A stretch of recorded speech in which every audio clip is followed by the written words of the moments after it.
Hello and welcome back to Beckler Guitars and Repair, and today we're checking out a pretty special piece of gear. We're going to have a look at a 1965 Fender Bassman amplifier. Let's check it out.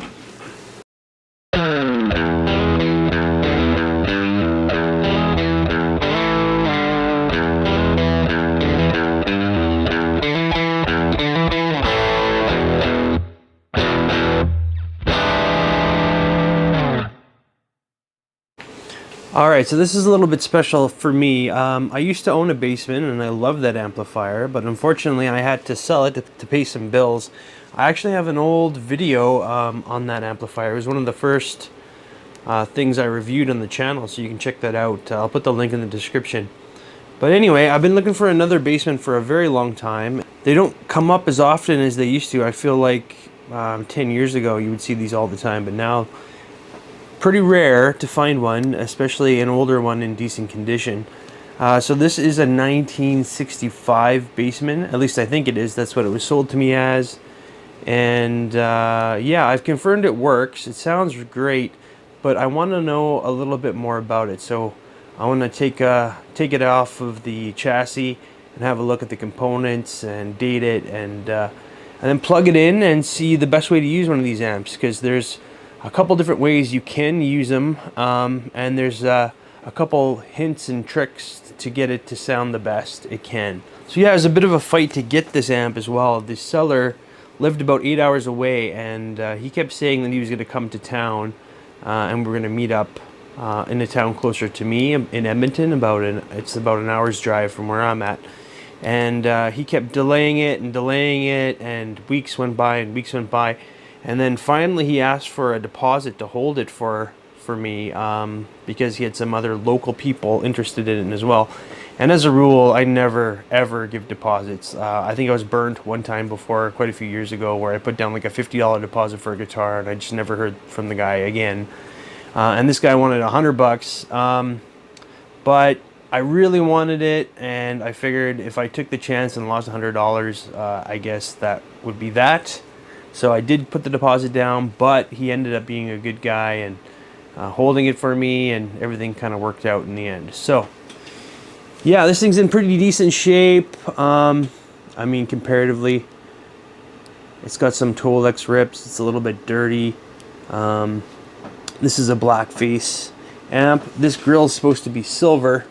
It's kind of browned with age, but everything on the outside is original. He did let me know that the output transformer has been replaced on this, I think with a Hammond. But once we get the chassis off, we can look inside at everything. There's a look at our serial number, which is an A13150.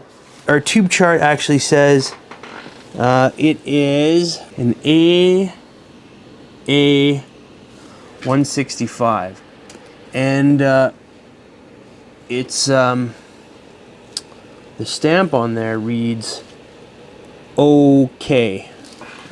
So there are certain ways you can date these old Bassman amplifiers, and one of them is by that tube chart. So using those two numbers, the O and the K, using the chart online here, just showing it now, we can see that this was made in, I believe it's November of 1965. Now, in 1965, there was 3 different circuits available for the Bassman. There was the AA864, which is, you know, the highly sought after circuit. That's the circuit everybody wants. That one was put out in 1964. And that's just, when everyone talks about classic Bassman and what everybody's looking for in terms of sound and circuitry, that's the one. They also put out, for a very short time, so a very rare circuit, is the AA165, which is what this one is showing on the tube chart. So that was only made for like 3 months. Then they switched it to the AB165. So there was something about the AA165 that they changed right away. I've watched a couple in-depth videos on it. So the AA165 is very close to the AA864 circuit. On the normal channel, it's actually identical. Another caveat is that these older 1965 plus Bassmans will have the tube chart sticker that says AA165, but will actually be AB165. So we're going to have a look at the circuitry. And that's just because they want to use up all of those stickers without wasting them. So there's a ton of AB165 circuits that are labeled AA165. So once we get the chassis off, we can have a look. There's a couple telltale markers we can look to see that. So yeah, let's go ahead and get the screws out and get the chassis out and have a look at the inside.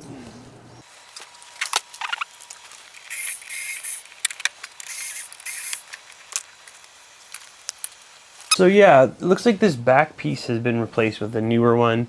It's got a little tag there that says from Lightning Music in Marengo, Ohio. And there's an email address on there too. So interesting. Yeah, you can definitely tell it's newer just because it's not as aged as the rest of the amplifier.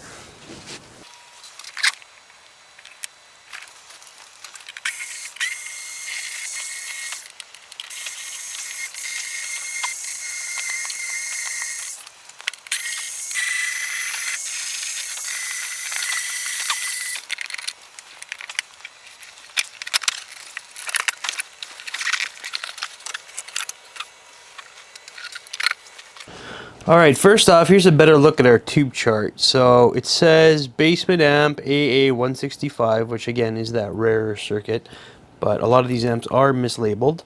It'd be nice to get the 160 or the AA165, so we're just trying to determine if that's what this amp is. And then we have our tube stamp at the bottom, which says OK, which again, I'm going to bring that chart up, and that brings it to 1965. And I believe the K is November, but I'll correct that if I need to. And yeah, it looks old and beat up and pretty original. The next thing we can look up is the serial number on the chassis. So this is A13150, and using the online tool, you can date it with that as well. And then there are some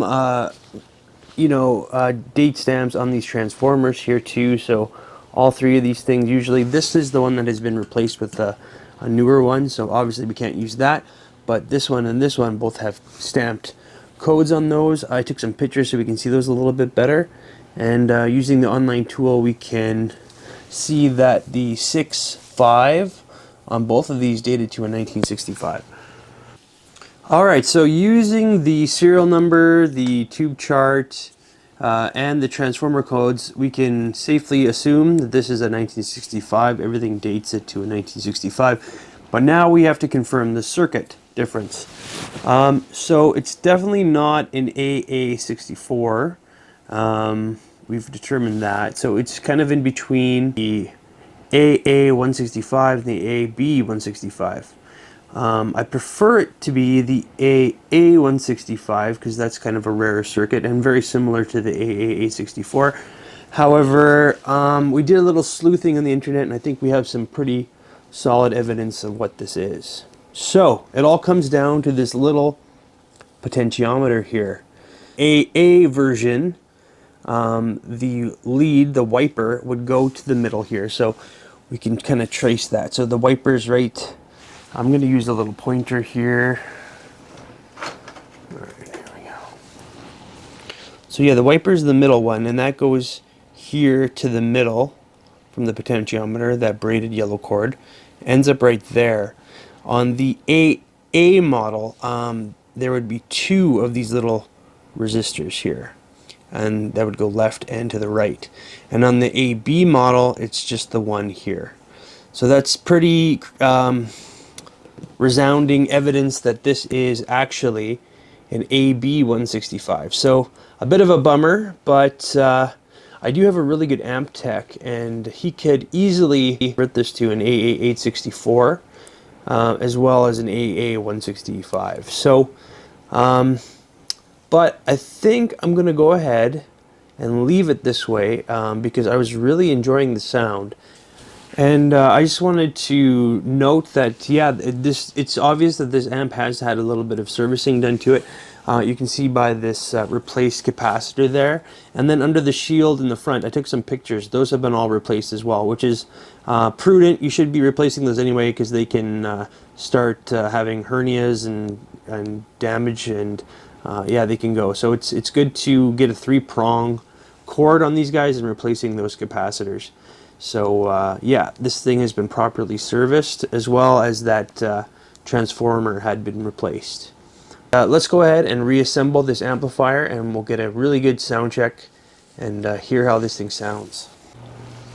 Alright, got it all back together and hooked up, and I'm happy to say it still works. There's no worse feeling than when you're tinkering with something that when you put it back together and it's just not working anymore.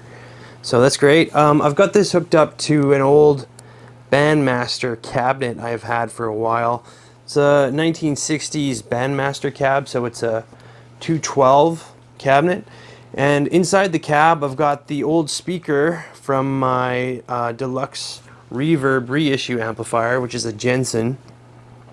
And I actually managed to track down another deluxe reverb Jensen.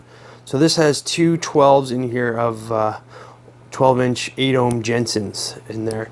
And they're wired in a way that makes it work with 4-ohm. Which I believe is parallel. Yeah, that's right. And and I'm also using the Bulgara PS1 Power Soak, and that's just an attenuator. An attenuator lets you run your high wattage amplifiers, you know, really hot, so you get that nice tube sound. But you can do it at lower volumes, so I don't blow out this microphone when I'm trying to record. So yeah, I'm going to be running it fairly hot, so we get some natural breakup. And I'm going to tell you the best way to run this amp in terms of sound as well. Alright, so there's a ton of different ways to run this amp, but I'm just going to focus on what I found to be the best sound for me. And so what I'm doing is I'm jumpering the bass channel into the guitar channel here. And I'm also, so I've got bass 1 plugged into guitar 2, and then my guitar is plugged into guitar 1. And I'm just using this to blend both of the channels. So I'm blending the bass channel with the guitar channel, so you get that nice bottom end, as well as the brightness of the guitar channel. And then I'm running the bass on the bass channel as 0, and I'm adjusting the treble on the bass channel, and I'm adjusting the bass on the guitar channel. And this is just a really nice way to blend both channels, and you can really dial in exactly what sound that you want. It also gets pretty dirty pretty quickly too, which is nice. So I find that running it just up until about 5, you get a really nice clean sound, and then anything over that, you're really starting to get some dirt, which I like as well. So yeah, I'm going to go ahead and play a little bit of the clean, and then I'm going to jack it up, and we can hear what it sounds like a little dirtier. Alright, I'm going to be using my 2019 Gibson Les Paul Jr. Double Cut Tribute. I've just been really enjoying this guitar lately. It plays great, and I really like that P90 pickup sound. So I'm going to start off with a little bit of clean, and I'm going to go over and adjust the amp, crank it up to get a little bit more distortion and overdrive, and hear how that sounds as well.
So yeah, that sounds great. Just on the edge of breakup there, it's got a really nice tone. You can hear the highs, you can hear the lows. It's got a nice bit of tone and grit there. It sounds great. I'm gonna go ahead and try it with a little bit of distortion now. So I have the amp turned to about 3.5. I'm gonna go ahead and get that up to about 7 for some nice overdrive. And then we can go ahead and crank it and see what that sounds like too.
Alright, so yeah, just a huge articulate overdriven sound. You can hear every individual noise, every individual note, but you've got that really nice overdrive behind it, and it just really fills the room.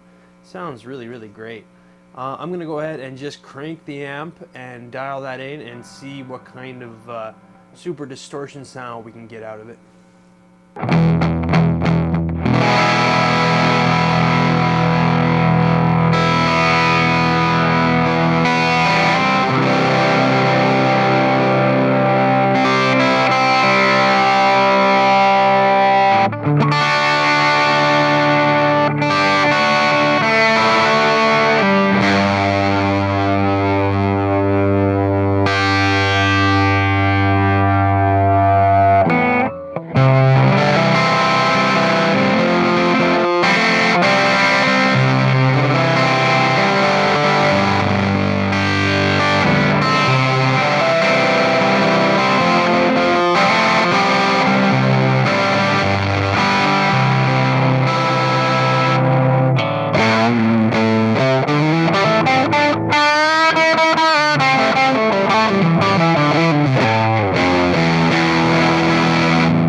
Okay, so what are my final thoughts on the 1965 Fender Bassman, the AB165 circuit? It's amazing. It sounds really incredible. I was a little bummed out because I thought it was an AA 165. That's what the tube chart had said, and that's very similar to the AA 864 circuit, which is the amp I used to own. But I really love this AB 165. It sounds amazing, and it's got a lot more balls to it than I think the AA 864 had. It's got a little bit more gain, which I really like. And if you're using an attenuator, you can really dial that in to break up exactly where you want it. And these amps have lots of options. They got the bass channel, the guitar channel, and then you can even jump between channels to really dial in your sound just the way you want it. So tons of different options. I ran this to my ear, which I thought sounded the best to me for my style of playing and just my tone preference. But again, you can really, very versatile. You can really switch between the channels and jump in different ways and really dial in the sound that you want. I found it super articulate, even with a lot of gain on there, which is nice, and just really amazing tone. These amps are still, you can still find them pretty inexpensively. Like I think I paid around the same price as a brand new Fender Reverb reissue, like what Fender is charging for that, for a proper vintage, you know, hand-wired amplifier. It's starting to get a little bit more rare as time goes on. I think the prices are going to start jumping on vintage amplifiers, just because prices are rising everywhere, and these are going to be unattainable as time goes on. So it just stands to reason that the prices are going to go up, especially since you can't really buy hand-wired amplifiers for, you know, lower prices anymore. So yeah, if you can find one of these at a decent price, I would definitely jump on it. I could see them going up in price, you know, sooner than later. So now's a good time to grab one. And yeah, they just really do sound amazing. And you know, a talented amp tech could change the circuit from an AB165 to an AA864. So that's always an option as well. I think I'm going to leave it as is. I really enjoy the sound, so I don't want to mess with anything. And I just want to preserve it the way it is, and I'm really enjoying the amp so far. And again, if I want to change the circuit, I could always have that option. But yeah, that's going to be it for today. Thank you for tuning in to Beckler Guitars and Repair, and I'll have more for you really soon. Thanks a lot.